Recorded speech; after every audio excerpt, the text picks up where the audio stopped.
하나님 만나는 길 되신 참 선지자 그리스도이십니다. 예수님은 죄와 저주에서 해방하신 참 제사장 그리스도이십니다. 예수님은 사단의 세력을 멸하신 만왕의 왕 그리스도이십니다. 예수 그리스도는 내 마음속에 영원히 함께 계십니다. 예수 그리스도 모든 문제 해결자이십니다. 아멘. 예, 오늘도 그리스도로 승리하시기 바랍니다. 예, 오늘은 부활주일로 예배를 드리게 되죠. 새벽부터 제가 사랑교회에서 예배를 드리고, 그리고 또 이제 부랴부랴 또 자녀들 데리고 와서 렘넌트 예배 드리고, 그리고 또 이제 11시 예배를 드립니다. 사랑교회에서 예배를 드리는데요. 거기는 이제 좀 규모가 있으니까, 새벽에 이제 성가대를 하더라고요. 성가대가 딱 하는데 참 좋더라고요. 그런데 중요한 건 뭐냐. 성가대 찬양, 거기에서 사랑교회에서 한 찬양보다 저는 우리 교회에서 하는 찬양이 더 마음에 많이 와닿아요. 왠지 아세요? 그게 뭐 기술적으로 뭐 이제 뛰어나다 그런 것보다 제 기도 속에 많이 담겨져 있고, 또한 저를 많이 기도하시는 분들이고, 또한 말씀 속에서 흐름 속에서 찬양하는 분들이기 때문에 저는요, 우리 교회에서 찬양하는 그 찬양이 제 기도 제목이 되어지고 참 이렇게 마음에 와닿습니다. 오늘도 하나님의 은혜가 충만한 찬양팀, 그리고 또한 우리 귀한 성도님들 되시기 바랍니다. 사람들은 부활주일 이제 이 날을 기념해서 곳곳에서 예배를 드리죠. 그러면서 사람들은요, 날짜와 시간에 참 관심이 많은 것 같아요. 그저께인가요, 제 딸이 저한테 얘기를 하더라고요. 아빠 왜 그랬더니 자기가 좋아하는 가수가 있는데 크리스찬인가 봐요. 그 크리스찬인데 그 친구가 4월 3일 오후 3시 그 날짜에 예수님이 부활하셨다 얘기를 하는데, 이게 이단이냐고 사입이냐고 나한테 물어보더라고요. 그래서 이제 그런 얘기를 했죠. 그 친구가 신학자는 아니잖아. 그 친구가 그렇다고 목회를 하진 않잖아. 그것만 가지고 그 친구를 이단이다 사입이다라고 할 수는 없다. 왜냐하면 잘못 알고 있는 부분들이 있으니까. 많은 사람들이요, 그 시간 날짜를 굉장히 중요하게 여겨요. 관심을 많이 가져요. 예수님께서 언제 정확하게 죽으셨느냐, 그래 또한 몇 시에 십자가에서 운명하셨느냐, 이걸요 관심 갖는 분들이 꽤 있더라고요. 근데 우리가 좀 알아야 되겠습니다. 지금도 유대인들은요, 구약시대에 바로 예배드렸던 안식일 지금도 지킵니다. 안식일 제도를요. 안식일은 금요일 저녁 6시부터 토요일 저녁 6시까지를 안식일이라고 얘기를 해요. 그날을 꼭 지켜요. 우리나라에서도 있죠. 안식교, 그리고 또한 어디요? 하나님의 교회, 여호와의 증인, 안식교 지키죠. 안식일 지키죠. 그러면 중요한 건 뭐냐면, 안식일 지키면 피제사 드려야 되잖아요. 구약대로 한다면. 근데 피제사는 안 드려요. 또 희한해요. 구약 때처럼 날짜와 시간을 정확히 해야 된다라고 이들은 또 이야기를 합니다. 그러면 만약에 이렇다면 모든 전 세계가 예배드리는 날이 똑같아야 되잖아요. 근데 또 똑같지도 않아요. 우리 주일하고 미국 주일하고 또 달라요, 날짜가. 다음 날이니까. 그러니까 같아야 되는데 또 이것도 또 달라요. 그러니까 뭔가 안 맞는 거죠. 유대인들은요, 예수님을 믿지 않으니까 그렇다 쳐요. 그런데 하나님의 교회 안식교 여호와 증인은요, 예수 믿습니다. 근데 예수 그리스도를 믿는데 십자가에서 우리 죄 문제를 해결했다라고 믿거든요, 이들은. 근데 이들은요, 안식일 지켜야 된다는 거예요. 너무 맞지 않는 게 많아요. 우리 기독교인 하나님의 자녀는요, 꼭 알아야 됩니다. 우리가 예수 그리스도께서 오시기 전에는 안식일 지키는 게 맞을 수 있어요. 그런데 예수 그리스도께서 오신 순간, 십자가에서 우리 인생의 모든 문제를 완벽하게 해결한 순간 우리는 피제사 드릴 필요가 없습니다. 왜? 그리스도께서 단번에 십자가에서 다 해결하셨기 때문에요.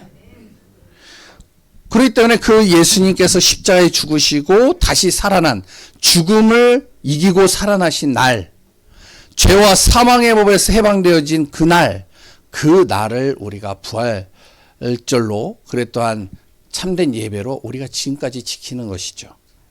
그래서 우리는 그게 기준이 되는 거예요. 부활하신 그날을요. 그래서 주일 예배를 우리가 오늘도 드리게 되죠.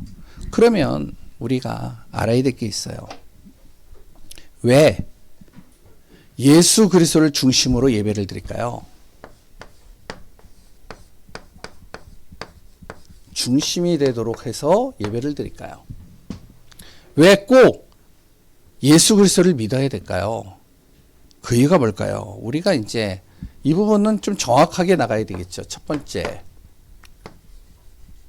원래 사람입니다. 제가 서론을 좀 힘을 줬었어요. 예, 어떤 분이 글씨가 잘 안 보인다고 그래서. 예, 원래 사람은 어떠한 존재냐? 하나님이 창조한 존재입니다. 하나님과 함께 하도록 창조된 존재죠. 그런데 그 사람이요, 하나님을 떠난 거예요.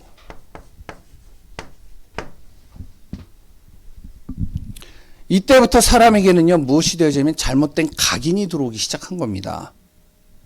내 인생에 내가 주인이 된대요. 그리고 내가 기준이 되고요. 나 중심으로 살아가는 것이 맞다고 각인되고 있습니다. 지금도 그래요. 내가 기준이에요. 내 중심으로 사는 거예요. 내가 내 인생의 주인이 되어져야 된다라고 많은 분들이 생각을 하죠. 하나님 떠난 순간부터 이것이 내 안에 각인되어 버리는 거예요. 이 잘못된 각인들이요, 내 삶의 뿌리를 내리고요, 체질화되어진 겁니다. 그러니까 어떻게 되죠? 하나님 없이 사는 거예요. 내가 주인이니까. 그래요. 하나님 없는 삶을 날마다 살고요, 하나님 없는 생각 속에 잡혀 있는 겁니다.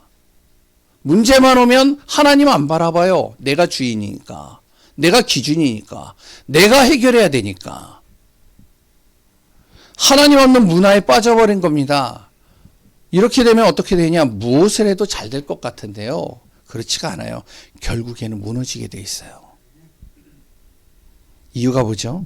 사람들이요, 하나님을 떠나는 순간 세 가지를 모르는 겁니다. 첫 번째가 뭐냐? 하나님을 떠나는 순간 사단이 뭔지를 몰라요. 영이 죽어버리니까 사단, 이 영적인 사단이 누구인지를 모릅니다. 이 마귀 사단이 있거든요. 나를 힘들게 만드는 그 사람이 문제가 아니라 그 사람 뒤에 감춰있는 사단이 있다니까요. 내 자녀를 통해서 자꾸만 어떻게 하면 공격하는 그 뒤에 누가 있느냐? 사단이 있다니까요. 가장 친한 친구가요, 나를 속이고 나를 넘어뜨려요. 왜 그러냐? 그 뒤에 누가 있다? 사단이 있다니까요. 사기꾼 뒤에 누가 있느냐? 마귀 사단이 있다니까. 이걸요, 하나님 떠나는 순간 모르는 겁니다.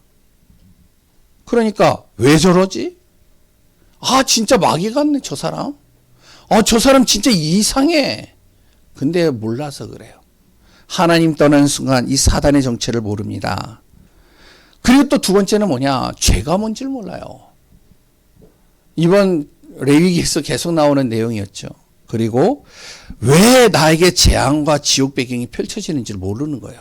나는 바르게 살았는데, 난 열심히 살았는데, 최선을 다해서 살았는데 왜 자꾸만 재앙이 오는지, 왜 자꾸만 문제가 오는지, 고통이 오는지, 지옥 배경이 되는지 모르는 겁니다. 하나님 떠나는 순간 이 세 가지를 모르는 거예요. 이것을 해결할 수 있는 방법이 세상에 있으면 좋겠는데 안 되는 겁니다. 뭘 해야 되느냐? 내 안에 이 각인된 것, 뿌리 내린 것, 체질된 거를 바꿔야 되는 거예요. 이거를 하나님 떠나는 순간 온 각인 뿌리 체질을요. 그리고 또한 나를 만나는 사람들에게 각인 뿌리 체질, 잘못된 것들을 바꿔줘야 됩니다. 안 그러면 그 사람 때문에 내가 힘들어진다니까요. 하나님 없는 세상에서 하나님과 함께하는 삶으로 바꿔줘야 되는 거예요. 그 방법이 세상에 있으면 좋겠는데 내 힘으로 하면 내 힘으로 그것을 해결하면 좋겠는데 안 되는 거예요. 왜? 보이지 않는 이 영적인 것은요, 내 힘으로 해결할 수 있는 게 아니에요. 그래서 하나님 떠나는 순간 영적 무지해지고, 영적인 무지가 되어지니까 영적인 것 전혀 모르게 되고요, 영적인 병에 걸리고 영적인 문제에 빠지고, 그래서 내가 고통 속으로 들어가는 겁니다. 이것을 해결하는 유일한 방법이 뭐냐? 하나님만이 해결할 수 있다는 거예요. 이거를. 그 방법이 하나님이 많은 방법을 주면 좋겠지만 한 가지 방법으로 주신 겁니다. 바로 영세전에 오실 예수 그리스도께서 이 땅에 사람의 몸을 입고 오셨는데, 그분이 우리 인생의 문제를 십자가와 부활을 통해서 완벽하게 해결하셨다는 것이죠. 예수 그리스도를 통해서 우리가 하나님 만날 수 있다는 거예요. 예수 그리스도를 통해서 하나님과 함께 할 수 있는 축복을 누릴 수 있다는 겁니다. 하나님께서 예수 그리스도의 십자가를 통해서 내 죄와 사망의 법에서 나를 빼내시겠다는 겁니다. 사단의 권세에서 나를 해방시키겠다는 것이죠. 그 예수님께서요, 바로 하나님이라는 증거로 이 사단의 권세를 꺾을 수 있는 능력을 가지신 존재로 우리에게 알게 하기 위해서 다시 죽음에서 부활하신 겁니다. 그걸 부활절이라고 그러죠. 그래서 우리를요, 구원의 길로 인도하시는 거예요. 영원히 하나님과 함께하는 비밀을 누리는 축복 속으로 들어가게 하는 겁니다. 이게 부활절이에요. 부활의 참된 기쁨을 우리가 그 비밀을 날마다 누려야 되는 겁니다. 그럼 왜 꼭 예수 그리스도이어야만 합니까?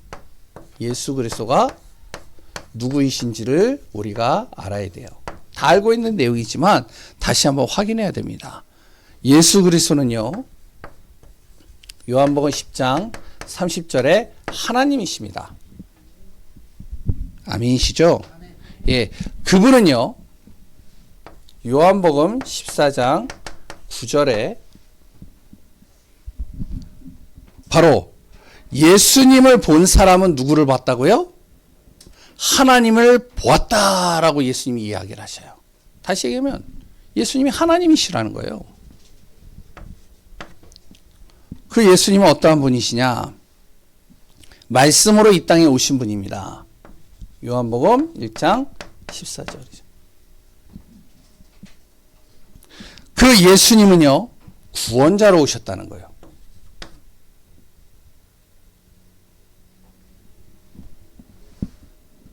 마태복음 1장 21절이죠.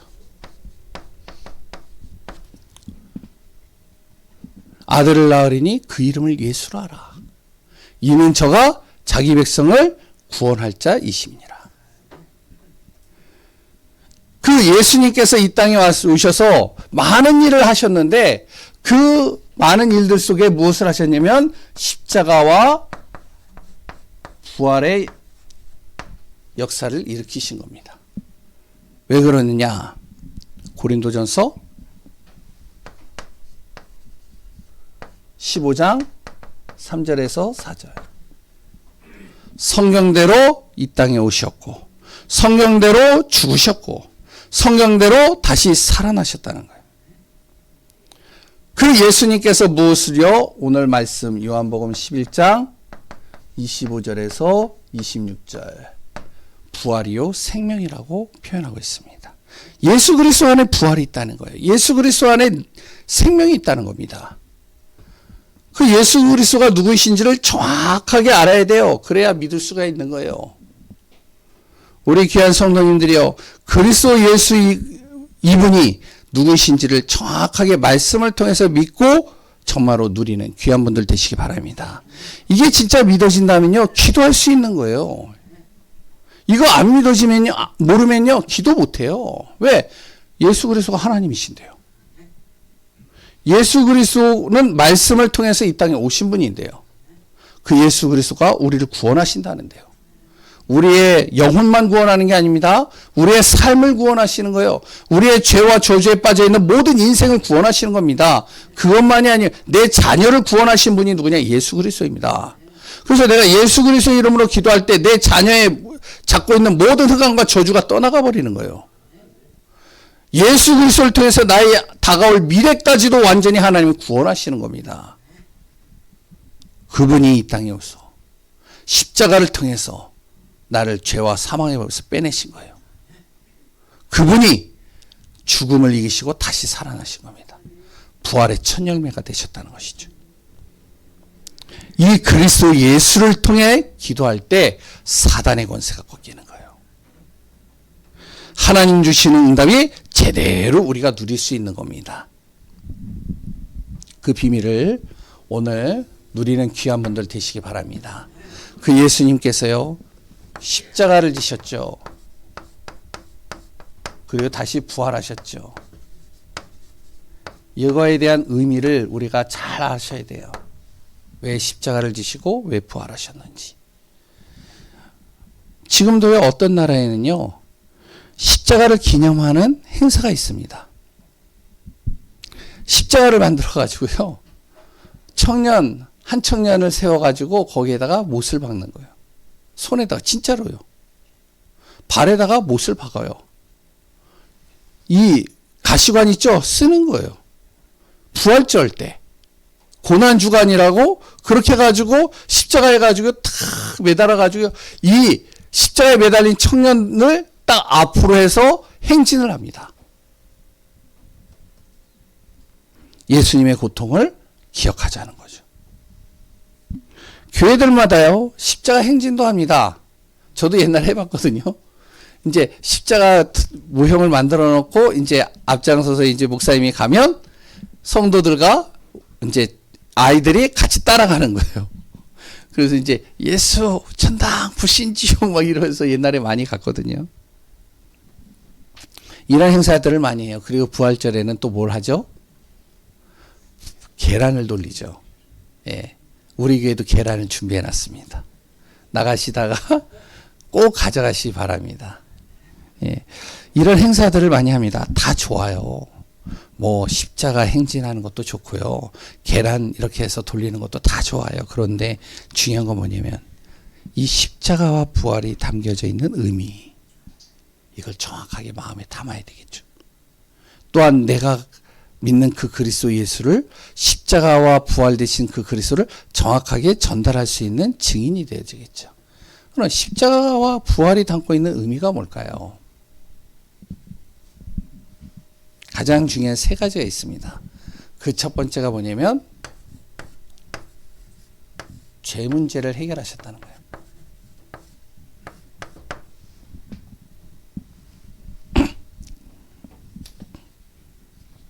네, 오늘 본문의 말씀 구절, 오늘 말씀 구절을 쭉 적어놨습니다. 왜냐하면 부활절 메시지를 우리가 다 알고 있는 내용이기 때문에 말씀만 마음에 딱 담으시고 한 주간 또 그 말씀을 찾아보시고 그 말씀을 중심으로 기도하시고 인도받아 보세요. 그 예수님이 십자가에서 그리고 또한 부활하신 그 이후 죄 문제를 해결하셨다는 것이죠. 마가복음 10장 45절. 예수님께서 말씀하신 겁니다. 인자가 온 것은 무엇을요? 나를 정말로 섬김을 받으리 위해서 온 것이 아니라 되려 섬기려 하고 어떻게 나를 많은 사람들에게 대속물로 주려 함이라. 단번에 예수님께서요, 십자가에서 예수님을 대속물로 줘서 인생의 모든 문제를 끝내기 위해 오셨다는 사실이죠. 그로 인해서 로마서 8장 1절에서 2절에 그리스도 예수 안에 있는 사람은 어디예요? 죄와 사망의 법에서 어떻게? 생명의 성령의 법으로 어떻게? 내가 해방된 겁니다. 이 사실을 우리가 정말로 마음에 담고 인도받는 귀한 분들 되시기 바랍니다. 그 예수님의 십자가는요, 이사야 53장 5절에서 6절에 뭐라고 그랬냐, 이렇게 얘기하고 있습니다. 그가 찔림과 그가 상함은 어떻게 해요? 나의 죄 때문이고 나의 허물 때문이다. 그 예수님께서 십자가의 고통으로 말미암아 내가 무엇을요? 나음을 얻었느니라. 치유받았다는 것이죠. 그러니까 십자가의 의미를 우리가 잘 알아야 돼요. 죄 문제 해결했다니까요. 나의 죄 문제. 도저히 해결할 수 없는 죄 문제. 두 번째, 그 예수님께서요, 십자가와 부활을 지신 이후 하나님 만나는 길을 열어주신 겁니다. 바로 보죠. 요한복음 14장 6절이죠. 그리고 또한 그 예수님께서요, 우리에게 등이 되어주시고 빛이 되어주신다는 거예요. 시편 119편 105절입니다. 주의 말씀은 내 발의 등이요 내 길의 빛이니이다. 그 말씀이 뭐라고요? 말씀이 육신이 돼서 오신 분, 그분이 예수 그리스도이시니라. 그 말씀으로 오신 그 예수님께서 내 발의 등이 되고 빛이 되어 주신다는 거예요. 나의 길을 인도해 주신다는 겁니다. 나를 하나님 만나는 길로 이끌어 가신다는 거예요. 내가 지금 흑암과 어둠에서 아무것도 보이지 않는 캄캄한 어둠 속에 가려져 있다 할지라도 하나님이 빛이 되어 주셔가지고 그리스도가 빛이 되어져서 나의 길을 이끌어 주신다는 거예요. 그러니까 어떤 것도 두려워하지 말란 말이죠. 또 하나는 이 사단의 권세를 꺾으셨다는 겁니다. 이게 십자가와 부활이 담고 있는 의미예요. 가장 중요한 부분이. 많은 것들도 있지만 이 세 가지는 굉장히 중요한 겁니다. 예수님께서 오신 목적이 뭐라고요? 요한일서 3장 8절. 마귀를 멸하기 위해서 이 땅에 오신 것이죠. 마귀는 처음부터 범죄한 자입니다. 그 마귀를 멸하기 위해서 누가 오셨다고요? 예수님께서 오셨다는 거예요. 예수님께서도 말씀하셨죠. 누가복음 10장 19절에 예수 그리스도의 이름으로 부르며 선포하는데 어떻게 하면 사단의 모든 능력을 제할 권세가 주어지는 거예요. 정말 이 십자가 부활에 대한 이 비밀이 우리 안에서 날마다 누려지는 축복이 되어져야 돼요. 그때 나의 잘못된 각인뿌리 체질이 완전히 바뀌어지는 겁니다. 그래서 뭐라고 얘기를 하냐면 고린도전서 1장 18절에 하나님을 믿지 않는 사람은 이 십자가 부활이 뭐라고요? 미련하게 보여요. 근데 하나님을 믿는 사람들은요, 이 십자가가 어떻게 해요? 하나님의 능력이 되는 겁니다. 왜? 십자가를 통해서 나의 인생의 모든 것을 다 해결해 버리시니까요. 그러면 부활하신 예수님이 내가 정말로 믿어진다면 어떻게 살아야 되느냐? 부활하신 주님이 주신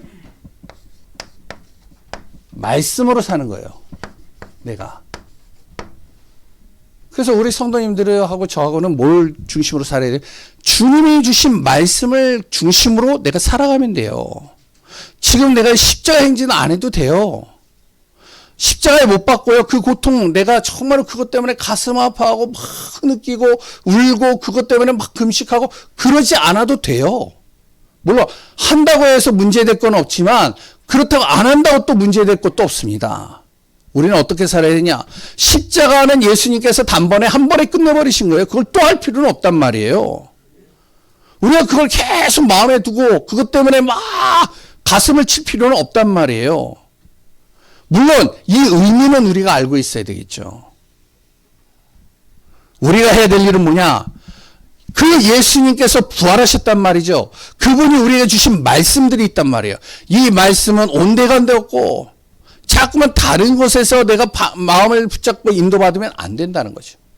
그러면 예수님이 부활하신 다음에 우리에게 주신 말씀이 뭐죠? 그 말씀이 마태복음 28장 18절에서 20절입니다. 모든 족속으로 제자를 삼아라. 마가복음 16장 15절에서 20절입니다. 온천에 다니면서 무엇하라고요? 복음 증거해라. 만민에게 복음 전하라는 것이죠. 요한복음 21장 15절에서 18절. 어린 양을 먹이라. 후대 살리라는 거예요. 내 자녀들 다 살리라는 거예요. 죽어가고 있는 저 미래에 정말로 영적인 축복을 누려야 될 미래를 살릴 그 아이들을 다 살려내라는 거예요. 네 번째, 사도행전 1장 8절입니다. 성령 충만 받으라는 거예요. 오직 성령이 너에게 임하시면 어떻게 땅끝까지 증인이 되리라. 정말로 내가 성령의 충만함 속으로 들어가는데 어린 양들을 정말로 먹이고 이 후대와 자녀들을 살리려는 마음을 가지고 기도하고 인도받는데 온 천하에 다니면서 만민에게 복음 전하려고 마음을 중심을 담고 있는데 하나님이 나를 증인이 되게 하시겠다는 겁니다. 이것이 부활하신 예수님께서 우리에게 주신 말씀이죠. 이걸 굳게 붙잡고 나갈 때 어떤 일이 일어나냐. 바로 하나님께서 나를 통해 제자를 세우시고 영원히 함께 하신다는 겁니다. 그리고 나를 통해서 귀신이 떠나가고 표적이 일어나고 병든 사람이 치유되어지는 일 이렇게 하나님께서 일어나게 하시겠다는 거예요. 우리 성도님들을 통해서 하시겠다니까요. 우리 주변에 있는 병든 사람들, 귀신에 잡혀있는 사람들, 흑암과 어둠에 잡혀있는 사람들, 이 사람들을 살려내겠다는 겁니다. 부활의 주님의 말씀을 붙잡고 가면요. 그리고 점화로 나를 통하여 교회를 살리고 237 5천 종족을 살리는 응답 속에 들어가게 하시다는 거죠. 한 주간도 부활의 주님 바라보면서 주님께서 우리에게 당부하신 말씀을 붙잡고 한 주간 또 복음으로 승리하는 귀한 분들 되시기 바랍니다. 부활하신 예수 그리스도, 예수 그리스도께서 누구시냐? 왜 그분이 십자가에 죽으시고 부활하셨는가? 그럼 내가 해야 될 일은 뭔가? 승리하시기 바랍니다. 하나님 감사합니다. 그리스도 예수의 은혜 속에 최고의 복을 누리는 귀한 분들 되게 하소서. 오늘도 정말로 부활의 참된 소망을 가지고 주시는 말씀들을 마음에 담고 한 주간 또한 우리의 삶 속에 이 복음의 증인으로서는 승리하는 귀한 분들 되게 하소서. 살아계시는 예수 그리스도의 이름으로 기도합니다. 아멘.